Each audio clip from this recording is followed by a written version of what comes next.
Bonsoir à tous, nous sommes le 29 août 2019 et c'est la rentrée pour 01net TV. Et comme chaque jeudi soir, c'était le cas la saison dernière, nous serons là chaque jeudi pour vous débriefer ensemble toute l'actualité high-tech. Ce n'est plus le 01 Live Hebdo, place au 01 Hebdo. Jérôme, bonsoir. Bonsoir François, bonsoir à tous. Et oui, on a tout changé, mais on n'a rien changé en fait, on garde l'essentiel.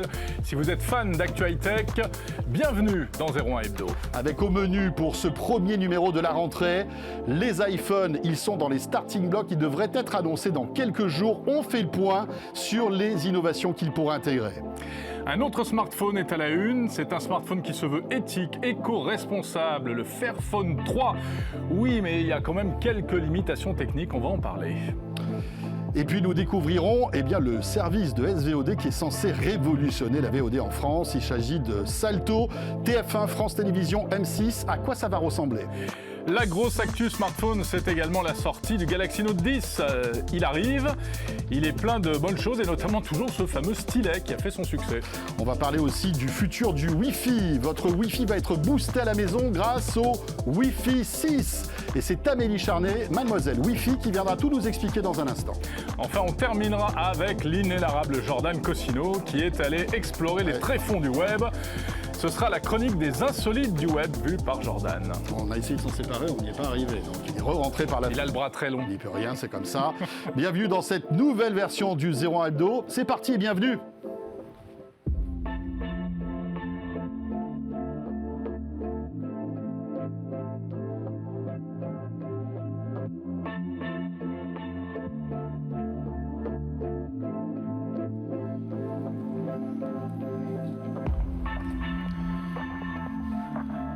Bon alors Jérôme, je ne sais pas si le générique te plaît, le studio te plaît, tout va bien. Tout me plaît. Écoute, je suis en pleine forme. En plus, tu as l'air en pleine forme. Oui, et puis alors ta barbe te va magnifiquement bien. Merci beaucoup. Oui, il y a un peu de changement. Voilà, je me suis dit, il faut du neuf. Alors, on vous change un demi-animateur. C'est ça. Mais écoute, c'est assez impressionnant. Alors, vous l'avez vu, un reboot complet du 01 Hebdo. C'est un événement sur 01net TV parce que le 01 Live Hebdo, précédente version, existait depuis 2014, donc 5 ans. 5 ans. Et vous allez voir qu'on a tout changé. On va retrouver, Jérôme, quoi au menu de ce nouveau 01 Hebdo ? Alors, il y aura, et la particularité, c'est qu'on va retrouver évidemment les spécialistes de la rédaction de 01net, mais qui, cette fois, viendront vraiment présenter de véritables chroniques en fonction de leur spécialité. Et voilà. Il y aura la chronique audio, il y aura des chroniques télécom, chroniques smartphone, évidemment. Et on commencera tout à l'heure avec Amélie Charnet et Nicolas Lelouch. Voilà, et Jordan Cosino qui sera là aussi, et Jordan qui sera là toutes les semaines. Et puis aussi des invités dans ce 01 Hebdo, c'est ça la grosse nouveauté. Dorénavant, chaque jeudi soir, il y aura un invité pour commenter l'actualité. Et là, aujourd'hui, ce sera Pascal Le Chevalier, qui est un spécialiste de la SVOD en France, et il nous expliquera à quoi ressemble Salto, donc. Mais avant cela, il y a une chose qui ne change pas, c'est la question 01 Live Orange. Alors, sauf que le hashtag, lui, change. Oui. La question, c'est toujours sur Twitter, et le hashtag devient évidemment 01 Hebdo. Hashtag 01 Hebdo, hashtag Orange. Question d'actualité. On vous pose la question suivante cette semaine, puisqu'on va parler de ces deux smartphones, l'iPhone 11 et le Galaxy Note 10. Petite question perverse, est-ce que vous êtes plutôt iPhone 11 ou plutôt Galaxy Note 10 ? Ah oui, ça c'est une question perverse. Je ne sais pas qui a eu l'idée de cette question. Je ne sais pas. Je pense que c'est un barbu qui est à ma gauche. Je ne dénoncerai pas. Donc allez-y, n'hésitez pas, vous pouvez vous écharper. Ça se dit écharper ou pas ? Écharper, ça se dit, absolument. Bien sûr. Ouais. Donc écharpez-vous sur Twitter, bien sûr. iPhone 11, Galaxy Note 10. On fera le point dans quelques minutes.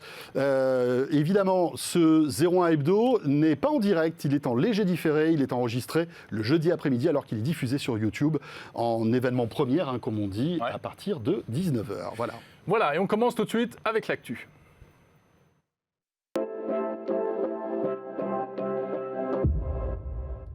Et l'actu donc de la semaine, on va commencer, Jérôme, par ce gros morceau. Chaque année, à la même période, quand on revient de la plage, on a encore du sable sous les pieds, qu'on se pose la question, à quoi vont ressembler en fait les nouveaux iPhones ? Et c'est vrai que tout le monde se pose la question. Peut-être êtes-vous en train de vous dire, tiens, est-ce que je vais m'offrir le nouvel iPhone ? Il va falloir attendre encore un petit peu pour savoir à quoi ils vont ressembler ces nouveaux iPhones, parce qu'on a quand même déjà quelques rumeurs. Oui, alors, il semblerait que la keynote puisse avoir lieu aux aux alentours du 10 septembre, c'est ça ? Le 10 septembre. Donc ça fait dans 15 jours, à peu près. Vous savez qu'il y a de grands calculs qui sont faits par des journalistes. Ah oui, attends, il y a les meilleurs astronomes qui s'y mettent. Tout à fait. L'alignement des planètes, l'alignement de Tim Cook par rapport, enfin voilà, tout ça. Et donc là, on tomberait le 10 septembre. Alors, qu'est-ce qu'on a comme information et quelles sont les rumeurs qui circulent concernant ces nouveaux iPhones ? Déjà, vous vous attendiez peut-être à un nouveau design concernant les iPhones. Eh ben non. Non. Le design sera à peu près le même, sauf peut-être à l'arrière, puisque on aurait en fait un carré à l'arrière du téléphone. Un bloc photo. Un bloc photo qui intégrerait en fait plusieurs capteurs photo, et notamment pour les modèles haut de gamme. Vous savez qu'on en est à la version iPhone 10. Là, on passerait logiquement, si tout va bien, à la version iPhone 11. Ouais, et on aurait plusieurs déclinaisons de ces iPhones. Alors, on aurait un 11R, qui serait le pendant du 10R actuel. On aurait un 11 Pro. C'est ça. Et un 11 Pro Max, version large. Alors là, vous vous dites peut-être, mais qu'est-ce que c'est qu'on est en train de voir ? Puisqu'on voit déjà des iPhones. Alors, pas de panique, ce sont des images de synthèse qui sont faites... en fait, nous a envoyé. Non, pas du tout. Ce sont vraiment des images qui sont faites par des artistes, enfin des gens qui savent créer ce type d'image à partir des rumeurs. Donc, ça paraît plus vrai que vrai, mais ne vous laissez pas prendre. Si vous voyez ces images sur Internet, ce ne sont pas les vrais iPhones. Alors, on aurait sans doute un iPhone 11R aussi, qui serait l'entrée de gamme à plus de 800 € chez Apple, parce que vous savez que l'entrée de gamme chez Apple, ça commence au moins à 850 €, c'est comme ça.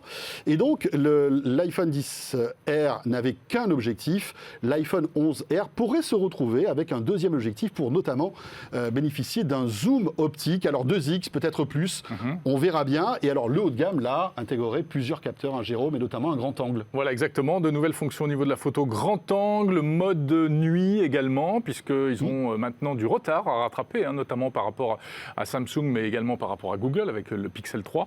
Donc, est-ce qu'ils arriveront à faire aussi bien ? Qu'est-ce qu'on aura d'autre également en ce qui concerne, on ne l'a pas dit, mais les tailles d'écran, on serait sur du 6,1, 5,8, 6,5 pouces, les trois modèles. Donc. On aurait toujours ce notch, vous savez, en haut, donc cette petite encoche, elle ne bougerait pas. Peut-être un petit peu plus fine, mais c'est même pas sûr, puisque vous savez que la particularité de l'iPhone, c'est d'intégrer énormément de technologies pour avoir le Face ID qui détecte votre visage. Et voilà, donc, un petit récap des rumeurs là, actuellement qu'on vous a préparé.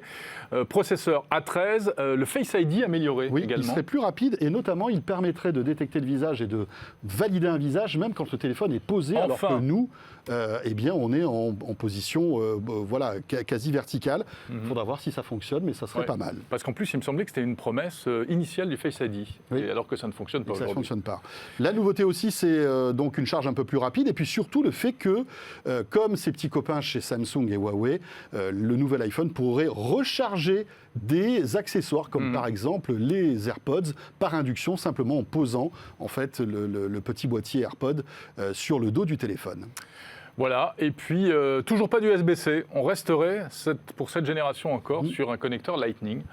C'est un peu dommage, moi j'en ai marre du Lightning. Je sais pas toi, mais franchement, il est temps de passer à l'USB-C comme tout le monde. Voilà, mais est-ce que Apple a envie de se priver de recettes juteuses concernant les licences et les brevets du Lightning ? Ça, c'est une autre histoire. On verra bien. En tout cas, le lever de rideau, semble-t-il, devrait être le 10 septembre. Et notez d'ores et déjà sur vos tablettes que si c'est le 10 septembre, et de toute façon, quel que soit le jour, vous pourrez vivre cette keynote en direct, en intégralité, sur 01net TV, comme chaque année, vous le savez. C'est l'une de nos spécialités. Toute l'actu et toutes les keynotes est à vivre sur 01net TV, on sera en direct. Autre sujet d'actu aujourd'hui, c'est un autre smartphone. Alors évidemment, il est bien moins connu que l'iPhone. Mais ça, c'est le moins qu'on puisse dire. On a quand même choisi de vous en dire quelques mots parce que c'est important. Il s'appelle le Fairphone. C'est le Fairphone 3 qui va sortir là. Non, ça n'a rien à voir, pas du tout. C'est Fair, F-A-I-R, donc en anglais, qui, comme chacun sait, veut dire juste. Voilà, c'est un smartphone éthique, le Fairphone. Tu sais, c'est une aventure qui a commencé il y a longtemps. En 2013, c'est une start-up hollandaise qui a lancé ce concept. Un smartphone respectueux de l'environnement, respectueux des filières d'approvisionnement, parce parce que c'est vrai qu'on a vu des choses pas très belles dans l'histoire des smartphones, comme des minerais extraits de mines où on faisait même travailler des enfants, enfin des trucs assez horribles. Donc en fait là, il y a une espèce d'éthique tout autour de la fabrication de ce téléphone et de la provenance aussi des matériaux et on va dire des métaux rares et précieux qui sont dans le téléphone. Exactement, donc des filières qui sont traçables. On sait en principe d'où viennent les produits, les matériaux, sauf qu'on ne peut pas savoir en réalité à 100% d'où ça vient, parce que c'est très compliqué, il y a 1000 matériaux. Pour sourcer tout ça, c'est très difficile. Mais c'est un premier pas. C'est quasi impossible. C'est un smartphone qui est fait pour durer aussi, il est fait pour durer 5 ans. Alors ça, c'est la promesse. D'accord. Et puis, on peut le réparer facilement pour pas très cher, puisque si par exemple la batterie ou l'appareil photo même tombe en panne, pour quelques dizaines d'euros, on peut très facilement le changer soi-même. Oui, c'est ça, c'est un peu comme un Lego en quelque sorte. Vous pouvez le démonter beaucoup plus facilement qu'un iPhone ou un Galaxy Note où là, il faut avoir... il faut un brevet, 18 ans d'ingénierie chez Foxconn pour pouvoir le faire. Là, très facilement, vous pouvez, par exemple, si le module photo ne vous plaît plus ou ne marche plus, vous voulez l'upgrader, parce que l'objectif aussi, c'est de pouvoir faire évoluer son téléphone, je crois, en changeant les composants. C'est pas le concept du smartphone modulable de Google, qui s'appelait, je ne sais plus comment, le truc qui tombait en morceaux chaque fois qu'on le posait un peu violemment sur la table. Mais il y a quand même, c'est vrai, cette possibilité de faire bouger les choses. Alors, le problème, c'est qu'au niveau des specs, smartphone. On va peut-être remettre les specs si Jean-David peut nous les remettre à l'image. Eh bien, vous allez vous rendre compte que c'est pas une bête de course, forcément. Ouais, on va dire que c'est un smartphone qui se positionne dans le moyen de gamme. Exactement. Avec un écran LCD, qui je crois est Full HD, mais de 5,65 pouces. Un Snapdragon 632, donc c'est pas, on va dire, la dernière génération des Snapdragon. Absolument pas. Appareil photo 12 mégapixels. En revanche, c'est un Android pur, donc ça c'est plutôt positif. Et le prix, finalement, il n'est pas donné. Il n'est pas donné. Si on prend, on va dire, la même configuration pour un téléphone qui n'est pas éthique, il coûterait quasiment 2 fois moins cher. Exactement. Alors, malgré tout, c'est intéressant parce que je pense qu'il y a des gens pour qui c'est vraiment important et ils ont raison. C'est vraiment un geste militant d'acheter un smartphone comme ça. La limitation, François, c'est quand même que les constructeurs et les fabricants traditionnels, notamment Apple, ils font beaucoup de progrès en matière, eux aussi, de respect de l'environnement.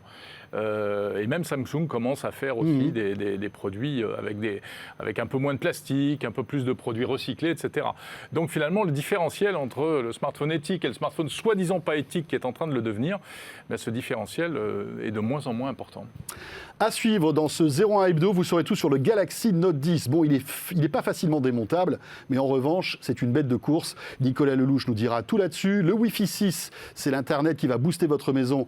Amélie Charnet va tout nous dire parce qu'elle revient de San Francisco où il y a eu une convention, en fait. La convention du Wi-Fi. Ça, je peux te dire que... c'est intérêt à marcher là-bas. Il ressort avec les cheveux comme ça. Voilà. Et puis, on retrouvera Jordan Cossino. Mais tout de suite, avant d'accueillir notre invité, un petit retour sur notre question 01 Hebdo Orange de ce jeudi soir. Alors, on vous questionne justement sur les 2 gros ténors de cette rentrée, l'iPhone 11 ou le Galaxy Note 10.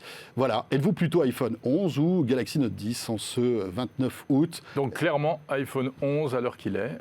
Exactement. Il y a une annonce... Galaxy Note 10, c'est pas très loin. Voilà, et puis il y a Mon Cœur Balance qui est à quasi 10%. Donc n'hésitez pas, continuez à voter. L'autre gros titre d'actualité de cette semaine, c'est Salto, et ça va être l'objet donc justement de notre rendez-vous avec l'invité de cette semaine.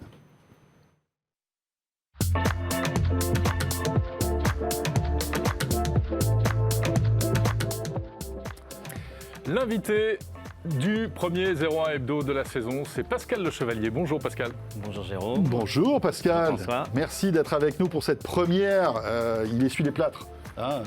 Pour l'instant, ça va. Pour l'instant, ça se passe plutôt pas mal. Pour l'instant, ça, bon. Croise les doigts. Jusqu'à ce que Jordan arrive, où là, c'est pas trop. C'est pour ça qu'on le met à la fin, d'ailleurs. Oui, voilà, on prend moins de risques. Pascal, qui est consultant média chez What's Hot Media. Qui a travaillé pendant plusieurs années chez TF1. Pascal Le Chevalier, à l'époque, vous étiez au début des services de VOD chez TF1. C'est vous qui avez conçu un petit peu les prémices en fait, de la SVOD chez TF1. En 2005. C'était en 2005, rendez-vous compte. Ouais. Regardez où nous en sommes aujourd'hui. Alors justement, aujourd'hui, où en sommes-nous? Eh bien, on est tous évidemment des fous de vidéos à la demande. Et la nouveauté, François, c'est la confirmation du lancement du Salto de Salto, la future plateforme de VOD à la française. Et voilà, et si vous voulez découvrir Salto en images, c'est maintenant avec ce petit reportage de Laure Foulquier. Voici Salto. La date de naissance est annoncée, printemps 2020. Il fait la fierté de ses 3 parents, M6, France Télévisions et TF1. Cette plateforme VOD vise à se faire une place aux côtés des géants américains Netflix et Amazon Prime, qui comptent à eux deux environ 200 millions d'abonnés. Cette nouvelle offre proposera les programmes en replay, les chaînes en direct et également des productions exclusives. Ce Netflix à la française arrive tardivement sur le marché, qui accueillera dès novembre l'offre TV+ d'Apple et Disney+. La French Touch réussira-t-elle à se créer une place ? On en discute avec notre invité de la semaine. Voilà Pascal, bon, là, on va dire le débat est posé. Salto, enfin, va être lancé l'année prochaine, au printemps 2020. Qu'est-ce que c'est que Salto, tiens ? Alors, contrairement à ce que tout le monde dit, moi je pense plutôt que Salto ressemble à Hulu, c'est-à-dire un mix de live, de vidéos à la demande, par abonnement, et puis également des programmes dans lesquels on pourra retrouver de la publicité. Comme le fait Hulu aux États-Unis. Donc pour moi, c'est plus. Ça ressemble plus à Hulu qu'à Netflix. Pour moi, c'est un produit qui est un peu plus hybride et qui est moins en frontal avec Netflix qu'il ne le serait avec Hulu qui n'existe pas en Europe. Voilà. Il était important que on va dire l'audiovisuel français lance son service de SVOD et se rassemble en fait pour essayer de contrer. Alors difficilement, mais Netflix, Disney, Apple, Warner qui va arriver aussi, oui, parce que Amazon. Là, on voit le mouvement qui est en train de se mettre en place aux États-Unis.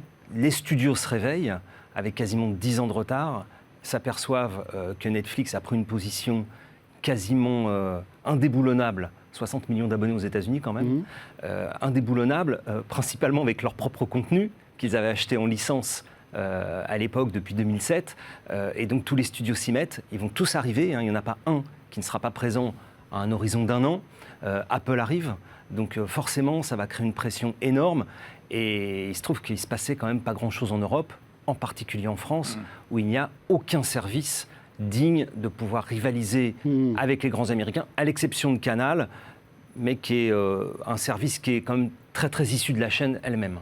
Mais alors Salto, au départ, l'ambition c'était vraiment d'être européen. Là, finalement, on a l'impression que c'est plus français, uniquement français. C'est pas un peu... parce qu'il n'y a même pas Arte, je crois, à l'intérieur. Non, Arte n'a pas rejoint. Donc c'est beaucoup moins ambitieux. C'est une belle erreur, parce qu'Arte a des super contenus. Ouais, sauf que là, je pense qu'ils ont choisi le pragmatisme au délire et au rêve. Ce rêve, fallait l'avoir il y a 10 ans. Il y a 10 ans, personne ne croyait à la SVOD en France. On peut relire les interviews des patrons de chaîne de l'époque. Ils n'y croyaient pas. Aujourd'hui, il faut être pragmatique. Faire des accords à l'Europe, c'est très compliqué parce qu'il y a des différences d'abord de langage, il y a des différences de culture, de choix de programme. Donc c'était franchement mission impossible. Là, c'est la première brique. Je vous rappelle qu'en Angleterre, on a BritBox qui va arriver, qui est un deal entre ITV 90% et BBC 10%. Et c'est en train de s'organiser un petit peu partout en Europe comme ça. Alors peut-être qu'à un moment donné, il y aura une deuxième couche d'accord. On verra un BritBox faire un deal avec Salto, pourquoi pas. Donc Pascal, on aura dans Salto TF1, tous les programmes de TF1, tous les programmes de France Télévisions et tous les programmes d'M6. En théorie. Réunis sous la même on va dire, ergonomie et la même application. Une seule application, un seul frontal, un seul service. Mais la question que tout le monde se pose, c'est pourquoi payer pour revoir des choses qui sont disponibles gratuitement précédemment ? Alors, ils se sont engagés à acheter des programmes exclusifs qui ne sont présents que sur ces plateformes. Maintenant, il faudra voir quoi à quelle échéance, parce qu'on ne produit pas comme ça en 5 minutes. Donc, il faut laisser, pour le coup, Salto arriver sur le marché, voir comment il est constitué. Mais est-ce qu'on peut avoir une idée, est-ce qu'on peut imaginer une version gratuite de Salto avec de la publicité et les replays qu'on a aujourd'hui, parce qu'il y a MyTF1, il y a M6, il y a France Télé, qui a ses services, et après une version payante qui enlèverait la publicité, rajouterait du contenu premium. On a une idée un peu de ce qui se mijote ou pas ? Très sincèrement, aujourd'hui, on n'a rien vu. Pourquoi ? Parce que l'autorité de la concurrence a attendu le milieu de l'été pour d'abord donner son go au projet. Donc, c'est quand même pas, c'est pas le meilleur moment pour communiquer. Et a surtout dit, nous communiquerons toutes les autres contraintes, enfin tous les autres engagements auxquels seront soumis les 3 partenaires ultérieurement. Donc, tant qu'on ne sait pas exactement ce que ne pourront pas faire les 3 partenaires ensemble avec Salto, c'est difficile de se dire, voilà, ils vont prendre des programmes ici, ils vont mettre ceci dedans, ils vont mettre de la pub ou pas. Parce qu'ils vont avoir des obligations anticoncurrentielles assez fortes. Exactement. Voilà. Et ces obligations anticoncurrentielles, elles ont été listées, en tous les cas évoquées dans des questionnaires qui ont été envoyés aux professionnels donc en particulier à la concurrence, aux autres chaînes de télévision, aux opérateurs télécoms et aux autres plateformes. Et il faut attendre que l'autorité définisse véritablement le contour concurrentiel de ce que pourra faire Salto ou pas. Mais on peut tout imaginer aujourd'hui, sachant qu'il y aura quand même un petit hic dans cette histoire, c'est qu'on a annoncé au départ que le budget serait de 3 fois 15 millions d'euros au lancement. Après, on a plutôt parlé de 3 fois 5 millions. Quand on sait quels sont les montants investis par les plateformes mondiales dans les contenus. Pour les productions de séries. Pour les productions de séries. On va pas parler de Game of Thrones, mais. Voilà, on voit qu'il y a des écarts monumentaux qui vont se créer. Donc je pense que ces 3 chaînes, vont plutôt travailler déjà sur leur back catalogue, vont essayer d'engranger de nouvelles productions, mais à bas coût. Pour pouvoir exister. Est-ce que Salto pourrait séduire un nouveau public, un autre public qui peut-être ne se retrouve pas aujourd'hui dans les contenus de Netflix ou autres? Oui, pourquoi pas. Plus français, plus, j'allais dire, je sais pas, plus... on a vu un très plus terroir, plus... Oui, bien sûr. Jérôme adore Joséphine Ange Gardien, par exemple. Il est très frustré de ne pas l'avoir sur Netflix. Là, il va le retrouver. Sur Salto, c'est une bonne nouvelle. Mais il y a même sur France 3 les meurtres A. Donc, c'est des meurtres A et on choisit le nom de la ville et font le tour de France. Voilà, oui. Et ça cartonne sur France 3. Il y a même des gens qui sont morts en regardant le programme. Mais exactement. Donc, ils se sont endormis. Il n'y a pas de... Mais oui, mais ça, c'est pas grave. Au contraire, justement, ça fait de l'audience. Ça fait un spectateur en moins, cela dit, s'il meurt. Oui, mais s'il reste longtemps, ça fait toujours une petite audience en plus. Non, mais on peut tout imaginer. Il n'y a pas de limite. Après, aller chercher des gens qui ne sont plus sur les chaînes ou des gens qui ne sont pas sur Netflix... on peut toujours rêver. Ou emmener vers la VOD des gens qui sont encore sur les chaînes. Parce que quand on voit... Ça, c'est un pari. Hein. Quand on voit c'est un des gros paris. Les rentrées des chaînes de télé, là, actuellement, on est en plein dedans. Quel regard vous portez là-dessus, sur toutes les annonces qui ont été faites par les différentes chaînes, les positionnements, les programmes qui sont annoncés? On arrive à un moment où là, les chaînes ne peuvent plus reculer devant ce qui est en train de se passer. L'article dans la presse ce matin faisait état de 900 000 téléspectateurs en moins par jour devant les chaînes de télévision qui vont faire autre chose. Certains instituts nous disent que Netflix, avec ses programmes de SVOD, est la 5e chaîne française tous les soirs, avec quasiment 5 millions de personnes qui peuvent se connecter. Donc 5 millions de personnes, c'est... c'est le phénomène des États-Unis qui arrive en Europe. C'est un gros prime time sur TF1. C'est un gros prime sur TF1. Donc aujourd'hui, les chaînes ne peuvent pas ignorer ça. Donc elles sont plutôt en train d'essayer de consolider ce qu'elles savent faire, de l'info, un peu de divertissement, un peu de spectacle au sens événementiel, donc le sport qui continue d'attirer du monde. Mais après, quand on regarde le reste de la programmation, c'est très compliqué parce que les fictions sont difficiles à mettre en ligne, faut les produire, il y a des délais, et c'est difficile d'avoir de la récurrence et de la puissance. Pour terminer, ça va être compliqué pour Salto de concurrencer... les géants, d'ailleurs, c'est même peut-être pas l'objectif, c'est simplement de continuer à exister. Ouais, mais le moins bon cadeau qu'on fasse à Salto, c'est de le comparer à Netflix. Ça, c'est... À la limite, on l'enterre avant. C'est presque pas pertinent. Mais oui, c'est pas pertinent. Laissons le produit arriver sur le marché, trouver sa place, conquérir le public. Peut-être qu'il y aura une offre qui sera très séduisante avec des programmes qu'on ne voit pas ailleurs, même s'il y a beaucoup de replays des chaînes. Et puis, on va lui souhaiter bonne chance quand même. Voilà. Souhaitons-lui bonne chance. On parlait de la concurrence, bien évidemment, de tous les systèmes de SVOD, mais il y a aussi YouTube qui engrange énormément de spectateurs. Et d'ailleurs, c'est un peu à cause de nous, parce que, étant donné qu'on est diffusé sur YouTube, toute la France regarde Zéro Hebdo maintenant. On ne laisse plus rien aux autres chaînes. Bon que voilà, c'est très dur. Je ne sais pas aller jusque-là, mais puisque tu le dis, autant en parler. Voilà. Merci en tout cas, Pascal Le Chevalier. Merci. Merci beaucoup. On est très, très heureux que vous soyez le premier invité de cette nouvelle version de 01 Hebdo. Et oui, dorénavant, pour commenter l'actu, chaque semaine, il y aura un invité dans 01 Hebdo. Voilà, petit tour du côté de la question orange à nouveau. Et oui. Le sondage d'actu de la semaine, qu'est-ce que ça donne? Êtes-vous Notre plutôt question 01 iPhone Hebdo orange 11 ou Samsung Galaxy Note 10? C'est toujours l'iPhone 11 en tête. Mais bon, la bataille est honorable. Hein. Continuez, n'hésitez pas à voter et on fera un point définitif à la fin de cette émission et puis la semaine prochaine aussi dans le prochain 01 Hebdo. Voilà, on vous le disait, on va retrouver à chaque semaine des chroniques des spécialistes de la rédaction de 01net. Et bien tout de suite, pour parler du Galaxy Note 10 précisément, c'est notre Nicolas Lelouch. Oui, notre Nicolas. Oui, le nôtre. Oui, le nôtre à nous.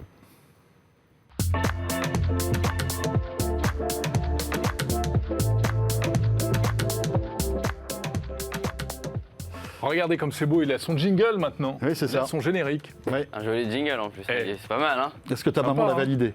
Je sais pas, mais je vais lui envoyer, je vais lui dire après l'émission, la semaine prochaine, je vous fais un retour. Je vois qu'Amélie fait des gros yeux, mais elle aura aussi son jingle. Elle aura aussi son Bien sûr, tout le monde aura ça, c'est important. Tout le monde a son petit jingle, même Jordan Cosino en a un, pour vous dire à quel point on en est. Jordan sera là tout à l'heure pour la fin de ce 01 Hebdo, bien sûr. Nicolas, c'est la rentrée. C'est la rentrée avec... Sympa, le décor, c'est pas mal. Ouais, tu étais tout à l'heure avec nous pour le tout début du 01 Hebdo, ça te va? J'ai regardé ça, c'était pas mal. Ça va, c'est pas mal. Ouais, c'est pas mal. Ouais. Voilà, je vous fais un bilan. Tu crois qu'on peut concurrencer Salto ou pas? C'est pas gagné. Hein. Ouais, je suis pas sûr. Tout dépend de ce que tu vas nous dire maintenant. Est-ce que Salto a le budget pour nous? C'est ça la question. J'ai pas l'impression. C'est vrai. Bon, alors Nicolas, c'est l'homme des smartphones, bien sûr. C'est ça, j'en ai plein. Il en a plein. On parlait de rumeurs tout à l'heure avec l'iPhone. Là, maintenant, c'est du tangible. Le Galaxy Note 10 est sorti. C'est ça, il est sorti en fin de semaine dernière. Il est ici. On l'a en main tous les deux avec François. Comme vous voyez, on peut le montrer un petit peu. Les couleurs sont très spéciales, hein, ça part dans tous les sens. Il y a un petit peu tout l'arc-en-ciel qui est représenté. Et surtout, il est très très grand. On est sur du 6,8 pouces sur le Galaxy Note 10 Plus. Un petit peu moins sur le Galaxy. Il y a deux versions. Donc, il y a deux versions. Il y a le Galaxy Note 10 compact, donc qui est en fait un nouvel arrivant, qui est beaucoup plus petit que ce que Samsung faisait auparavant, et le Galaxy Note 10 Plus qui a, avec sa taille de 6,8 pouces, un record pour cette gamme chez Samsung.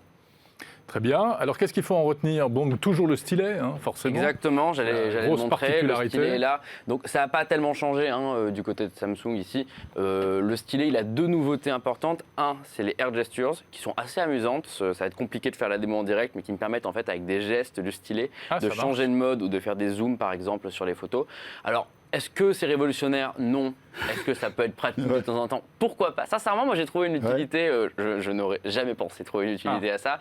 C'était que je marchais et le téléphone est tellement grand que c'est dur de le sortir de sa poche. Voilà. Et du coup, j'ai sorti le stylet et j'ai changé de morceau avec. C'est vrai? Oui, vraiment, ça m'est vraiment arrivé. C'était ta petite télécommande. Exactement. De morceaux de musique. Oui, j'ai appuyé 2 fois pour changer de morceau. Le son n'était pas assez fort, j'ai monté. Et ça marche. J'ai mis le stylet dans ma poche et c'était réglé. Donc oui, ça marche très bien. Donc le stylet peut être pratique. Autre nouveauté du côté du stylet, il reconnaît ce que vous écrivez maintenant. Ça, c'est très bien. Ça permet, par exemple, vous prenez une note, vous écrivez et ça marche se rappeler, acheter de l'eau, acheter du lait. Et en fait, après, ça peut directement être renvoyé sous la forme d'un message texte à quelqu'un, puisque ça reconnaît. Ça s'appelle l'OCR et ça marche pas trop mal. Ouais. C'est un vieux concept qui existait sur le Palm Pilot. Oui, évidemment. Il y a des applications sur Nebo qui marchent très bien sur les tablettes Android, iOS, et qui sont très bonnes. Alors, je ne sais pas si tu as le Note normal, le 10 ou le 10 Plus. Le 10 Plus que j'ai. Le 10 Plus, parce qu'il y a deux modèles cette année. On a le Note 10, oui, on en dit tout à l'heure. En fait, ce qu'il y a à savoir, on pense naturellement que le Note 10 est le successeur du Note 9. Mais pas du tout. En réalité, le Note 10 Plus est le successeur du Note 9. Et le Note 10, c'est un nouveau produit intermédiaire parce que Samsung veut tenter de séduire un marché qui n'aime pas les grands smartphones avec un petit stylet. Donc c'est dommage, on aurait pu le descendre en plateau, mais je crois qu'il est en train de passer des tests actuellement au laboratoire de 01net. Mais il est vraiment petit. Oui, il passe des tests de cardio, je crois. Oui, il fait plein de trucs. Il fait de la cardio, il fait muscu, il fait énormément de choses. On est en train de voir ce qu'on peut faire avec. C'est redoutable, les tests. C'est assez surprenant parce qu'on s'attend, qui dit Galaxy Note, dit depuis toujours des smartphones beaucoup plus grands que ce que font les autres constructeurs. Et avec le petit Note 10, on a un appareil qui est très facile à utiliser à une main. Mais la question que je me pose, c'est finalement qu'est-ce qui reste au Galaxy, sauf que puisque le Galaxy n'a pas de stylet, il est... Oui, en fait, les principales différences, déjà, c'est la taille. Samsung le reconnaît, c'est beaucoup trop grand pour la plupart des utilisateurs. Maintenant, il s'adresse à un marché de niche. Oui, le grand format. Oui, mais maintenant, par rapport à l'autre Galaxy Note 10, ça va être l'autonomie n'est pas... Il n'y a pas une très très grande batterie sur le petit Note 10, alors que c'est un petit peu mieux sur le Galaxy S10. Le design aussi est un petit peu plus discret sur le S10, car la caméra est sur le coin et pas au centre. Mais franchement, c'est des détails. Léger, on est d'accord, mais après... Ça ne va pas se cannibaliser, c'est un petit peu plus fin, non, aussi, le S10? Le S10 est plus fin. Oui, non, celui-là, il est vraiment assez mastoc. Sincèrement, c'est un peu plus massif. Et ça s'adresse à un marché particulier. Le Note par rapport au S10. Le Note, oui, toujours un petit peu plus massif, un peu plus lourd. Aussi, évidemment, si on n'en parle pas, on va se faire tuer. Il n'y a plus de prix jack sur ce téléphone. Finalement, Samsung abandonne le port audio. D'ailleurs, c'est très drôle cette histoire-là. cette histoire-là, parce que c'est vrai que Samsung, pendant des années, s'est moqué d'Apple, parce que justement, ils avaient enlevé la prise jack. Ils avaient fait même une publicité sur ce sujet-là. Et ils ont carrément enlevé la publicité, parce que maintenant, elle n'a plus lieu d'être. Et ce qui est à prendre en compte, on a discuté avec pas mal de personnes de Samsung au moment du lancement du Note 10, et ce qu'on me disait, c'était que les publicités, c'est une décision de la branche américaine de Samsung. Et la branche européenne s'est toujours opposée à l'idée de faire des publicités comparatives, parce que c'est mal vu en Europe. Oui, alors que culturellement, là-bas, aux US, c'est quelque chose qui se fait couramment. C'est bien vu, il y a une bonne idée là-dessus, et eux regrettent énormément que cette pub ait été faite, et en plus, la supprimer, c'était vraiment la pire idée possible, parce que ça fait vraiment, on n'assume pas, et c'est pas la première fois que Samsung change d'avis. On se rappelle de Hankochman qui avait une tête d'encoche, et maintenant il y a des téléphones avec des Samsung avec une encoche. Donc il faut faire attention quand on se moque des autres et quand on fait pareil. Mais après, pour faire un petit bilan là-dessus, sincèrement, c'est un des meilleurs smartphones Android du moment. D'accord. Il y a tout là-dedans. On a un écran AMOLED qui est exceptionnel. C'est le meilleur smartphone d'un point de vue de l'autonomie chez Samsung. Il a battu le Note 9, les S10. Donc là, franchement, c'est parfait. Le stylet, ça donne quand même un petit confort d'utilisation très bon. L'appareil photo, ok, on n'a pas un zoom x10 comme chez Huawei, on n'a pas un mode photo de nuit incroyable, mais par contre, en termes de polyvalence, on a un grand angle, un zoom, un ultra grand angle, et ça marche super bien. La qualité est top. Et la petite nouveauté aussi, c'est le capteur TOF, Time of Flight, qui capte la profondeur, qui peut mesurer les distances. Et ce capteur-là, il permet par exemple de mesurer la taille d'une table ou de faire de la modélisation 3D. C'est nul, ça marche pas. Mais en revanche, ce qui marche bien, c'est le mode portrait vidéo qui permet, par exemple, si je vous filme actuellement, d'avoir tout ce qui est derrière vous, flou ou en noir et blanc, et vous garder en couleur. Et on peut ajuster le niveau de ajuster, il y a pas mal d'options. Sincèrement, il faut reconnaître que, comme d'habitude, on n'est pas déçu avec Samsung. C'est les rois du hardware. Ils sont largement au-dessus de ce que proposent les autres aujourd'hui, même si Huawei et d'autres sont en train de les challenger pas mal. Maintenant, évidemment, à vous de voir. Hein, si on voit, j'ai vu la question orange qui est iPhone ou Galaxy, ça dépend toujours de ce que veulent les personnes d'un point de vue du système d'exploitation. Si vous aimez Android, vous ne serez pas déçu par ça. Si vous aimez l'iPhone, vous allez avoir si vous êtes déjà prisonnier du monde Apple, c'est compliqué de sortir. En fait, c'est compliqué de sortir de tout le monde en réalité. C'est plus facile de quitter Android pour aller vers l'iPhone, mais quand même, en réalité, il y a des difficultés, il y a plein de choses qu'on ne retrouve pas d'un OS à l'autre. Bien sûr. Nico, est-ce qu'il est 5G, ce Galaxy Note ? Alors, il n'est pas 5G dans la version qu'on a et dans la version standard, puisque Samsung en fait, a pris la décision de faire une version 4G et une version 5G. Parce qu'aujourd'hui, il n'existe pas de puce de processeur qui intègre directement la 5G. Donc, il faut forcément avoir une deuxième puce. Donc, ça coûte cher, ça chauffe, il y a plein de problèmes. Donc, la décision qui a été prise par Samsung cette année, c'est la même que sur le S10. C'est on fait un modèle normal pour le monde entier et un modèle 5G pour les marchés où la 5G est déjà disponible. Donc, en Corée, en Chine, aux États-Unis, en Suisse, en Angleterre, où ils commencent déjà. Et donc, en France, pas de modèle 5G puisque la 5G n'est pas annoncée. C'est pas prévu. Encore chez nous. Normalement, si on se fie aux rumeurs, à partir de l'année prochaine, donc du Galaxy S11, il y aura de la 5G par défaut sur les smartphones Samsung. Et on ne l'a pas dit tout à l'heure, mais apparemment l'iPhone 11 ne serait pas non plus 5G. Il n'y aurait pas de version 5G non plus. Hein, donc non, il faudra attendre l'édition 2021. Non, 2020, non, c'est septembre prochain. Ah oui, pardon, 2020, puisqu'on est en 2019, ça sera l'édition 2020. Et comme d'habitude, pardon, c'est pas la même puce chez nous, c'est pas le même processeur chez nous. Et aux États-Unis, ils ont le Snapdragon 855, et chez nous, on a une puce qui est un peu moins puissante, c'est l'Exynos 9825. En termes de benchmark, c'est léger. Hein. On voit une différence, mais bon, ça se tient un peu. Et ça offre quand même des performances largement suffisantes pour faire tout ce que vous voulez. Donc, du jeu vidéo, faire plusieurs applications à la fois, regarder du streaming pendant des heures. Enfin, il n'y a vraiment aucun souci avec cette puce. Elle est très puissante. Maintenant, en fait, aux États-Unis, ils ont besoin de faire une puce américaine parce que le marché est très protectionniste. Bien sûr. Et donc, du coup, si vous voulez être bien vu par les opérateurs quand ils sont arrivés, il leur fallait une puce. Nous, c'est pas une puce française. Non, une puce coréenne. On aurait pu intégrer la puce du Minitel, mais il aurait été un petit peu plus épais. Non, attends, on a des très bons fondeurs de puces, seulement ils ne sont pas sur les smartphones. C'est une plaisanterie. Oui, mais on a Gemalto, ST Micro, etc. Je ne suis pas persuadé qu'on arrive à faire ça. Qu'on sache faire ça. Non, mais ils ne sont pas sur ce marché-là, ils font autre chose. Tu fais bien de parler de la puce parce que c'est vrai qu'on ne l'a pas dit. C'est la première fois aussi qu'un smartphone Galaxy Note de Samsung intègre une puce différente du dernier Galaxy S. Donc c'était le 9820 sur le S10 et c'est le 9825 sur le Note 10. On s'est demandé est-ce que ça allait tout changer, est-ce que ça allait être plus puissant. On a fait les mesures. En termes de puissance, c'est un tout petit peu plus puissant, mais sincèrement, vu la différence, c'est pas significatif. Par contre, c'est gravé en 7 nanomètres et c'était pas le cas autrefois. Et donc, on pense que c'est pour ça que la batterie est bien meilleure sur le Note 10. Oui, parce qu'en plus, il doit moins chauffer. Il chauffe moins et qui dit gravure en 7 nanomètres dit une meilleure optimisation de la consommation d'énergie. Et en plus, on ressent pas mal là. Ils ont amélioré la charge rapide. Hein. Oui, crois. par défaut, on a un chargeur de 25 watts dans la boîte. C'était 15 watts sur tous les précédents Samsung. On a fait 2 mesures, notre laboratoire. C'est un avec le smartphone éteint, avec le smartphone allumé. La première, donc quand le téléphone est éteint, on recharge en 1h01. Donc c'est très bien, c'était 2 heures sur le Note 9. Ouais. Et quand il est allumé, on charge en 1h10 à peu près. D'accord. Donc là aussi c'est très bien. Et la nouveauté aussi, c'est qu'il donne en option un chargeur de 45 watts, ça coûte 50 €. Ça s'approche de ce que fait le mieux le marché Oppo avec 50 watts.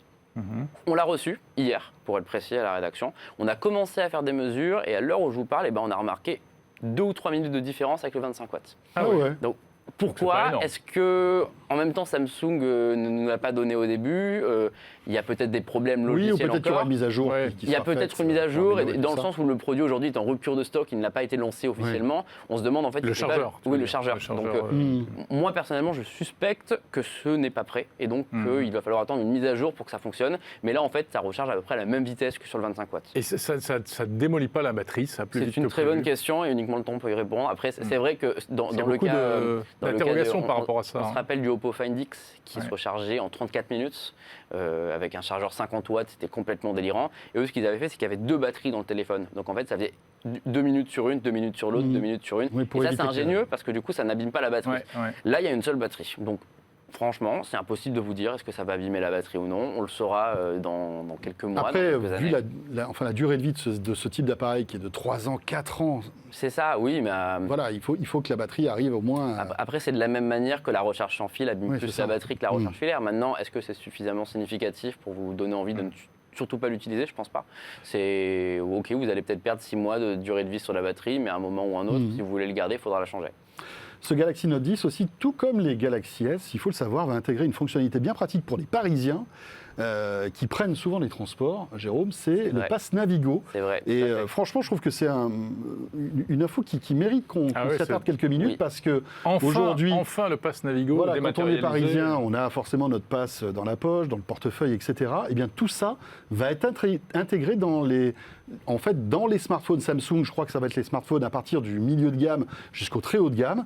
Et ça, c'est quand même assez pratique, hein, Nico. Oui. En fait, il y a une particularité, c'est que aujourd'hui, ça marche sur les smartphones Android si vous êtes chez Orange, parce que c'est la carte SIM qui stocke vos titres de transport. Avec Samsung, c'est le téléphone qui stocke le titre de transport, donc du coup, ça marche même si le téléphone est éteint, si vous n'avez pas de carte SIM dedans, et peu importe l'opérateur. Donc, en fait, vous avez une application où soit vous achetez des tickets, soit vous pouvez acheter un abonnement directement, et il vous suffit de passer le téléphone à la borne et ça marche. Voilà. Donc oui, en effet, c'est très bien. Maintenant, encore une fois, certains qui ont connu un petit peu comment ça fonctionne à l'étranger diront que c'est pas assez, et ils ont raison parce que l'exemple le plus courant, c'est celui de Londres, où il suffit de passer une carte bleue sur le lecteur. Absolument. Même, C'est en fait plus simple. À la fin de la journée, on va vous facturer le tarif le plus avantageux pour vous. Moi, j'ai utilisé ça également à Naples. Ouais, c'est les meilleurs systèmes. Non, à Milan, pardon. C'est pareil, c'est en Italie. Oui, c'est pareil.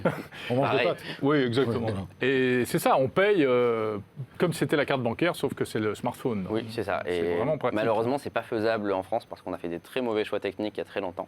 Il faudrait mettre à jour toutes les bornes. Donc Et c'est pour ça d'ailleurs que ça bloque du côté de chez Apple, parce qu'on pourrait imaginer que l'iPhone aussi, tout comme les téléphones Samsung et tous les téléphones, puissent intégrer cette compatibilité avec le Pass Navigo.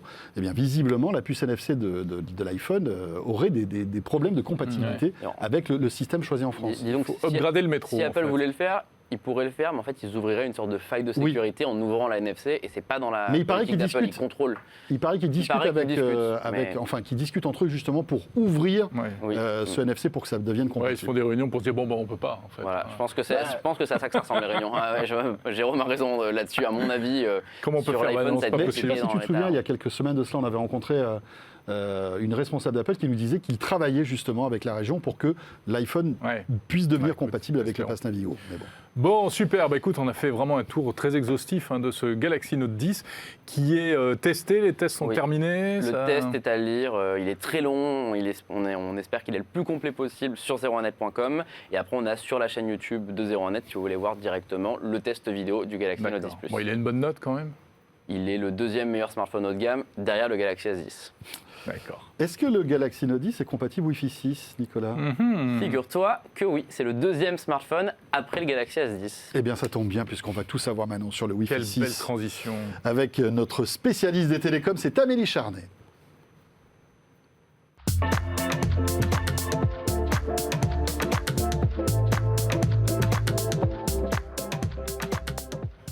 Bonjour Amélie. Bonjour. Toi aussi, t'as ton petit jingle, C'est ce que j'allais dire. Avec On a tous ces tous câbles. notre petit jingle. Eh oui. Et toi, c'est les câbles, donc. Voilà. Beaucoup Ou de le ça. sans câble. Non, mais j'ai un vieux téléphone aussi. Amélie Chardecki, vous le savez, en tout cas si vous êtes un fidèle de 01net et de 01net TV, s'intéresse à toute la partie télécom, hein. L'actualité télécom, des opérateurs, du Wi-Fi, de la 4G, la 5G, etc. Et là, tu vas nous parler du Wi-Fi 6 parce que tu reviens, là, il y a quelques heures à peine, tu as atterri, tu étais à San Francisco. Oui, j'étais invitée par Qualcomm à une grande conférence Wi-Fi 6. En fait, ils ont présenté des nouveaux produits qui sortaient, en fait des nouvelles puces. Jusqu'à maintenant, ils ont sorti des puces pour intégrer des smartphones. En fait, leur puce qui est 5G, elle est aussi Wi-Fi 6, sauf que aucun constructeur pour l'instant ne l'a utilisé. Parce que Samsung a fait le choix d'utiliser Broadcom pour le Wi-Fi 6. Donc, ils sont très confiants. Ils disent que là, en 2020, ça y est, on va avoir beaucoup de constructeurs qui vont sortir le Wi-Fi 6, notamment Xiaomi, sur leur smartphone. Et là, c'était la partie plutôt box et routeur. Donc, ils ont sorti 4 nouvelles puces destinées donc, à intégrer ce type de point d'accès. Alors, on va les retrouver donc, dans nos petites box à la maison, dans des routeurs. Il y a déjà des box qui intègrent le Wi-Fi 6. Oui, alors on a la box SFR qui est sortie commercialement la semaine dernière. Elle intègre une puce Broadcom. Donc là donc encore, ils ont shippé la puce dès qu'elle est arrivée en fait. Oui, il y a une bataille Intel, Broadcom, Qualcomm en gros. Ah, c'est drôle ça. Donc Intel, le grand public ne sait pas forcément, mais Ouais. C'est le premier qui va distribuer en fait la bonne puce, quoi. Alors, Qualcomm a été le premier sur le marché. Il a été le premier à sortir une puce dès décembre 2017. Les autres sont partis plus tard, mais avec des solutions moins chères, moins performantes pour le moment. Donc là, il y a eu un petit flottement et c'est pour ça qu'ils ont fait cette grande journée pour compléter leur gamme et pour arriver un peu en masse sur le marché. Et alors, sur le Samsung, le S10 ou le Note 10, c'est une puce Qualcomm ou est-ce que c'est une puce maison Samsung qui fait le Wi-Fi 6, tiens? Je pense que c'est Broadcom. C'est Broadcom. c'est Broadcom, Sur le carrément. dernier modèle, je ne sais pas, en tout cas... Il y a des chances que ce soit la même chose. Ouais. s'ils sont quasiment seuls sur le marché ou presque, c'est logique. Bon, alors ce Wi-Fi 6, il faut peut-être rappeler ce que c'est, à quoi ça sert, quels avantages? Alors, ce que ça va changer par rapport au Wi-Fi 5, puisque toutes les nomenclatures ont changé. Donc, déjà, c'est bien. Maintenant, c'est voilà, 6, c'est plus 5, 4, AX 3, ou AC. Voilà. C'est très compliqué. Le Wi-Fi qu'on a actuellement, c'est le dernier, c'est le Wi-Fi 5. Donc, par rapport à Wi-Fi 6, tout est facteur 4. Hein. Donc, le Wi-Fi 6 augmente par 4 le débit, par 4 la capacité et réduit la latence par 4. Ça suppose évidemment d'avoir chez soi à la fois une box Wi-Fi 6, mais des matériels compatibles, donc ordinateur, smartphone, et on les attend encore. Hein. Donc, on a quelques PC Intel qui sont Wi-Fi 6, mais le gros du matériel va sortir en 2020. Ça va être vraiment l'année Wi-Fi 6. D'accord. En France, on a donc une première box SFR Wi-Fi 6, et normalement, on devrait en avoir 2 autres avant la fin de l'année. Orange et Bouygues Télécom, même s'ils n'ont pas confirmé que c'était Wi-Fi 6, ils ont en revanche assuré qu'ils sortaient des nouveaux modems. Et franchement, on ne peut pas imaginer que ce ne soit pas Wi-Fi 6. Voilà, exactement. Donc, et alors, c'est rigolo parce que le perdant dans cette histoire, c'est Free, qui, avec sa Freebox Delta, qui se veut la box la plus, on va dire, la plus hype, la plus perfectionnée du moment, la plus puissante, qui permet même des débits jusqu'à 10 gigas, enfin 8 gigas en fibre optique, n'est pas Wi-Fi 6. Bah, ils sont arrivés trop tôt, en fait. Non, c'est pas ça? Oui et non. Alors déjà, on sait qu'ils vont sortir une box intermédiaire. On ne sait pas quand, mais peut-être qu'en début d'année prochaine, ils vont sortir une box intermédiaire qui sera Wi-Fi 6. Ça, rien ne nous empêche de le savoir. Non, mais là, je parlais de cette box qui se veut très haut de gamme et qui intègre toutes les dernières technologies. Elle est peut-être sortie un petit peu tôt ou un petit peu tard, on ne sait plus. Mais il faut quand même préciser que sur la box SFR, on est limité à 1 gigabit de débit. En fait, la box SFR ne tire pas du tout parti du Wi-Fi 6, finalement. Parce que là, sur les technologies que j'ai vues, les solutions proposées par Qualcomm, on peut aller jusqu'à 6 gigabits. Mais elle pourra être optimisée? Enfin, améliorée, upgradée on ne sait pas. Sur les sorties, non, je ne pense pas. Et puis, il va falloir à la fois que SFR intervienne dans ses cœurs de réseau pour augmenter la capacité pour ses utilisateurs, que les forfaits soient changés. Je crois qu'ils pourront l'upgrader, elle pourra monter à plusieurs gigabits. C'est-à-dire 1 gigabit à brève échéance, c'est déjà monstrueux. Oui, mais alors, donc, comme là je l'ai vu à San Francisco, ce qu'on nous promet aujourd'hui avec le Wi-Fi 6, c'est du débit cumulé de 6 gigabits pour toute la maison. ce qui n'a quand même rien à voir avec le 1 gigabit. Et comme on est tous amenés à avoir de plus en plus d'objets connectés, ça devient quand même très intéressant. Il n'y a pas que le débit, non, je crois, qui fait la particularité on va rentrer un peu plus en détail dans la Mm. techno. Donc on a 2 grandes innovations dans ce Wi-Fi 6. C'est que d'une part, on multiplie les antennes en émission et en réception.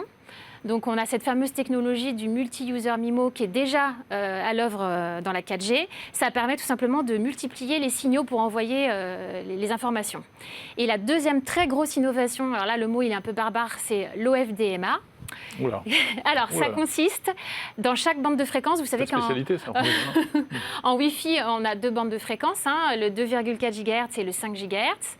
Et jusqu'à maintenant, avec les routeurs tri-bandes, au maximum, on pouvait avoir 4 canaux de transmission. 2 sur le 5 GHz et 1 sur le 2,4. Et là, avec les produits les plus performants au Wi-Fi 6, on en aura 12. Ça veut dire qu'on peut, votre point d'accès peut communiquer avec énormément d'appareils simultanément. En gros, sans être saturé. Sans être saturé. Donc, en gros, avant, on avait chaque appareil qui faisait la queue pour quand est-ce que je vais pouvoir transmettre mes informations. Maintenant, c'est mon tour. Voilà, donc maintenant, c'est terminé. On a jusqu'à 12 canaux en même temps. Donc, c'est quand même assez révolutionnaire quand on a énormément, encore une fois, d'appareils connectés à la maison. Et ça, c'est pas une question de puissance d'émission. Parce que, alors, ma question qui est derrière, c'est est-ce que, pour faire court et simple, ça veut dire qu'on va avoir encore plus d'ondes dans la tête, dans nos foyers? Est-ce qu'il y a un risque si, parce qu'à partir du moment où on a... non, parce que de toute façon, c'est quand même contrôlé. Ces appareils, avant d'être mis sur le marché, ils sont contrôlés. On mesure la puissance d'émission. Donc, et puis je rappelle que quand vous allumez la lumière, que vous faites marcher votre plaque de cuisson, vous émettez des ondes. Absolument. Vous êtes soumis pareil aux ondes. Donc oui. C'est pour ça que tout est une question de puissance. Voilà.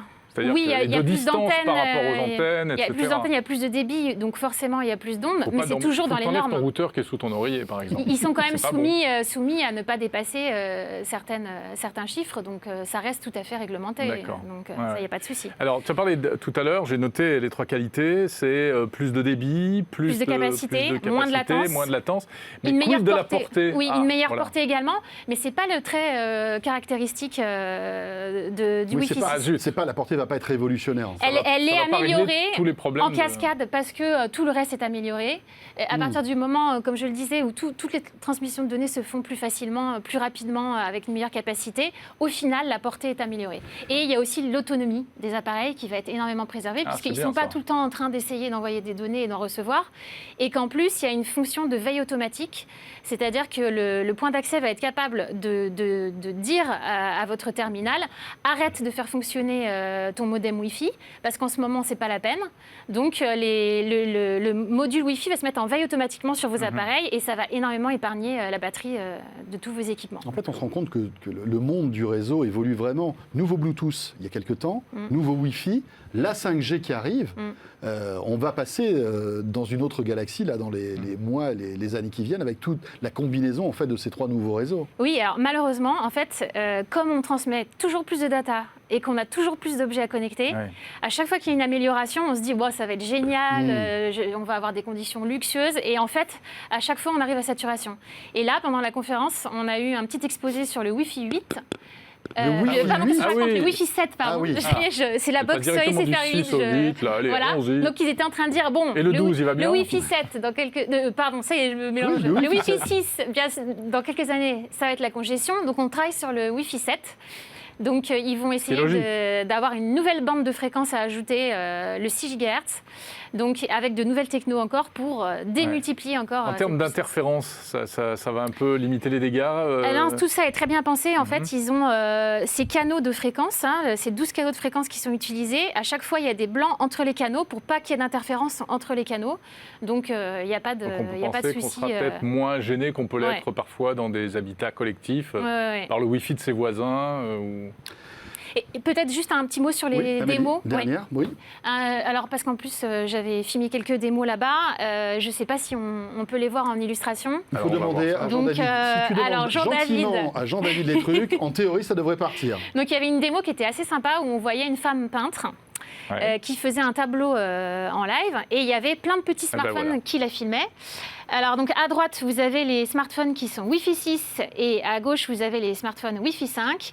Et ensuite, sur les ordinateurs, on pouvait voir le rendu du live stream. Et donc le rendu en Wi-Fi 6, il était impeccable, il est à gauche ici. Bon, aucune latence, aucune image qui frise.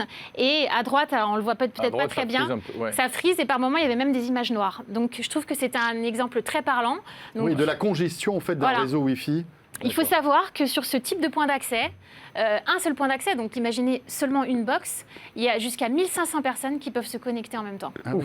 C'est quand même assez énorme. Tu vas pouvoir ouvrir un cybercafé chez toi. Ça veut dire que quand vous allez aller dans un concert, par exemple, ou un match de foot, et que vous vouliez faire un petit live stream, jusqu'à maintenant, ça ne marchait pas. Ou même quand on se retrouve sur un salon professionnel et qu'on ne peut pas faire de live stream c'est sur les réseaux sociaux, c'est agaçant. Et bien là, voilà, le cas concret, ça va particulièrement bien marcher maintenant. Merci Amélie. Et j'imagine qu'on va retrouver quelques bouts de ce reportage sur 01net.com avec des petits articles. Exactement. Forcément. Peut-être un mot sur notre question 01net Orange avant d'accueillir Jordan Cossino. Je vous rappelle que tout à l'heure, on évoquait ensemble les rumeurs concernant le nouvel iPhone 11 qui devrait arriver dans quelques jours. Et on vous posait à cette occasion cette question. Êtes-vous plutôt iPhone 11 ou Samsung Galaxy Note 10 ? C'est notre question 01 Hebdo Orange de ce jeudi. Voilà, donc l'iPhone 11 est à combien ? 54%, c'est ça ? 54, on est à 39 pour le Galaxy Note 10 et 7%, mon cœur balance, continuez à voter bien évidemment. On va terminer ce 01 Hebdo, Jérôme, en beauté. Oui, enfin beauté, c'est une image quand tu dis ça. Non, c'est sincère. C'est sincère ? Ouais, moi je l'aime bien. Toi, c'est vrai qu'il t'énerve, moi je l'aime bien. Ah oui, mais il m'énerve, mais vous pouvez pas savoir. Je n'en peux plus de Jordan Cossino, il arrive, il est là.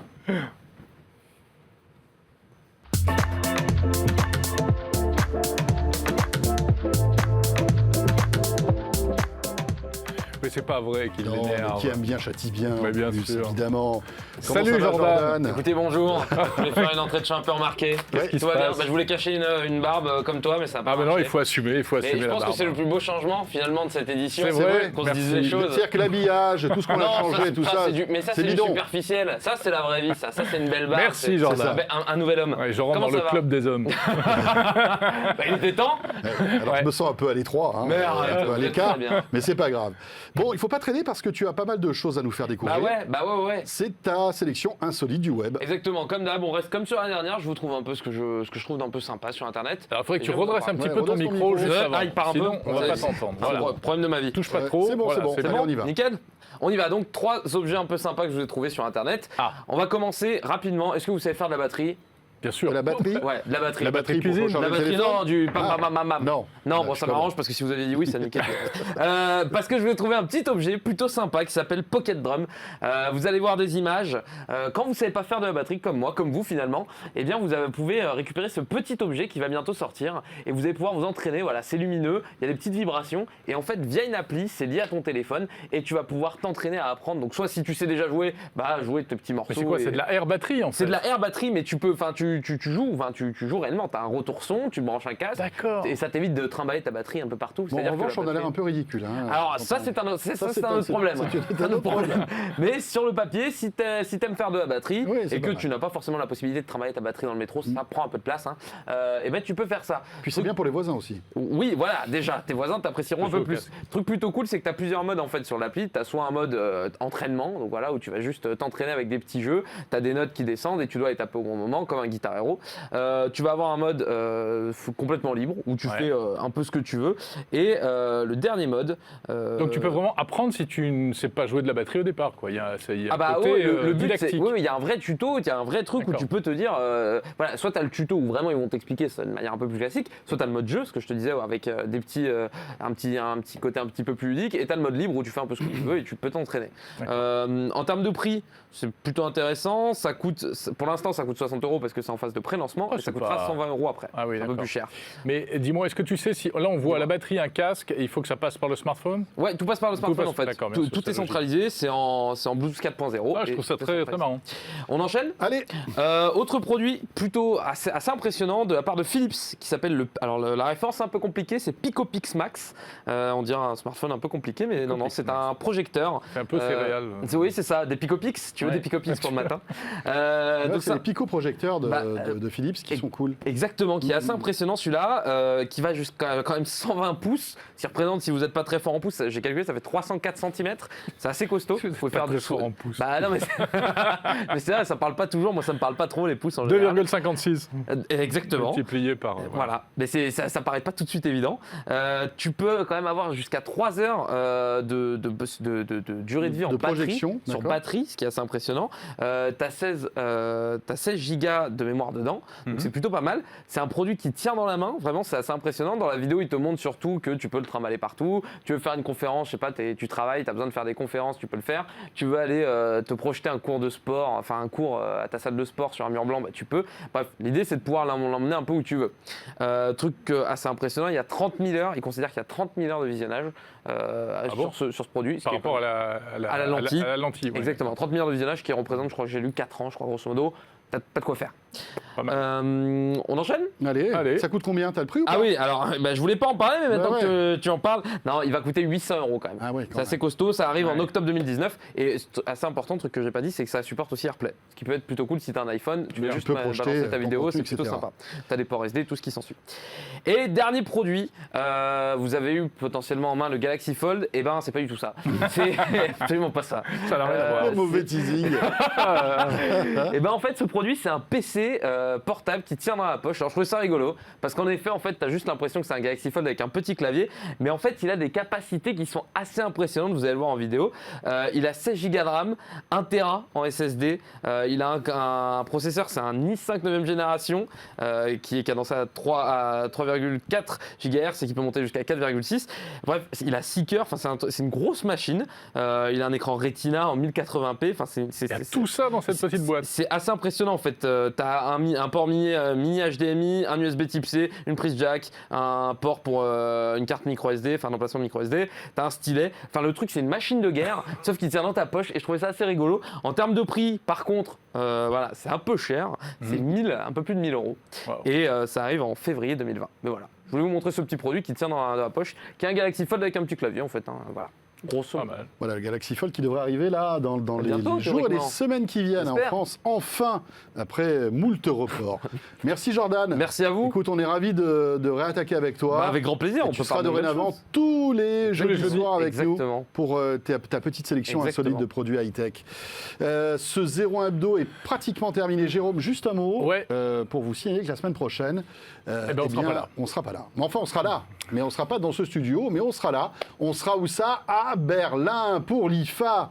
Le grand rendez-vous de la tech de la rentrée, Jérôme. Exactement, et comme chaque année, nous allons arpenter les allées de cette IFA, et on vous retrouvera pour un live directement sur place, mais on sera au pied de cette tour d'ailleurs, pour vous raconter un petit peu tout ce qu'on aura vu sur place. Toutes les nouveautés des principaux constructeurs.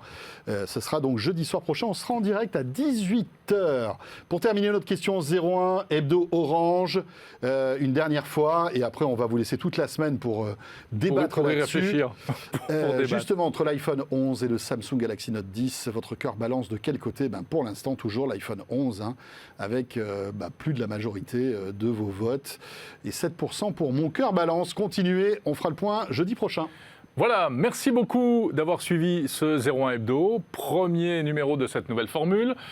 Dites-nous si ça vous a plu, ce que vous avez aimé, moins aimé, petits commentaires etc. YouTube, n'hésitez pas. C'est très important, vos commentaires. Voilà, et puis on se retrouve la semaine prochaine donc à Berlin. Je vous rappelle que tous les programmes de 01net TV vont petit à petit arriver. On vous réserve énormément de surprises. Une émission sur les séries, la qualité d'image qui va bientôt arriver. Ce sera l'ultra haute émission. On va lancer aussi une émission sur la mobilité, les différentes mobilités, que ce soit l'automobile, les trottinettes électriques, etc. Et tout l'écosystème qui tourne autour de la mobilité et d'autres surprises, bien évidemment, qu'on aura l'occasion de vous faire découvrir très bientôt. Voilà, et ça, c'est uniquement sur 01net TV.